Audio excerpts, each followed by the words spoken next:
रात के गहन अंधेरे में जब पूरा शहर नींद की आगोश में था, डाकिया रामू अपनी साइकिल पर सवार आखिरी चिट्ठी पहुंचाने निकला। ये चिट्ठी बाकियों से जुदा थी। पुराना मटमैला लिफाफा जिसके किनारे फटे हुए थे और भेजने वाले का नाम गायब था। पते पर सिर्फ इतना लिखा था, शमशान के पास आखिरी मकान, दूसरी मंजिल का कमरा नंबर 13।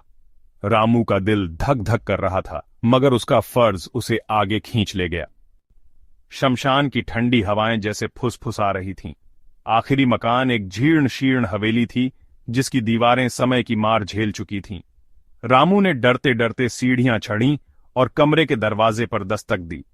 दरवाजा धीरे से खुला और सामने एक बूढ़ी औरत खड़ी थी।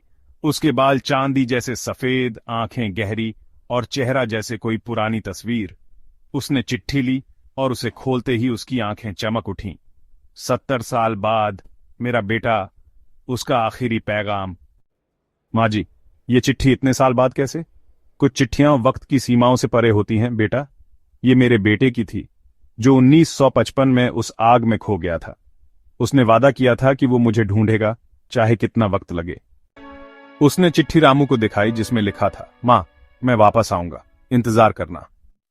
अचानक कमरे में एक ठंडी हवा चली। तूने ये चिट्ठी लाकर मेरा इंतजार खत्म किया।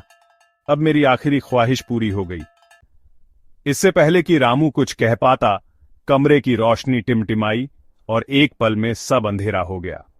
सुबह जब मोहल्ले वाले हवेली पहुंचे तो कमरा खाली था।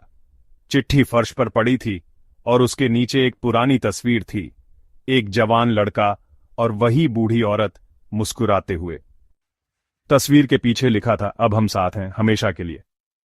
रामू का कोई अता पता नहीं था, मगर उसकी साइकिल हवेली के बाहर खड़ी थी जिसके हैंडल पर एक नया लिफाफा टंगा था। उसमें सिर्फ 2 शब्द लिखे थे, शुक्रिया रामू।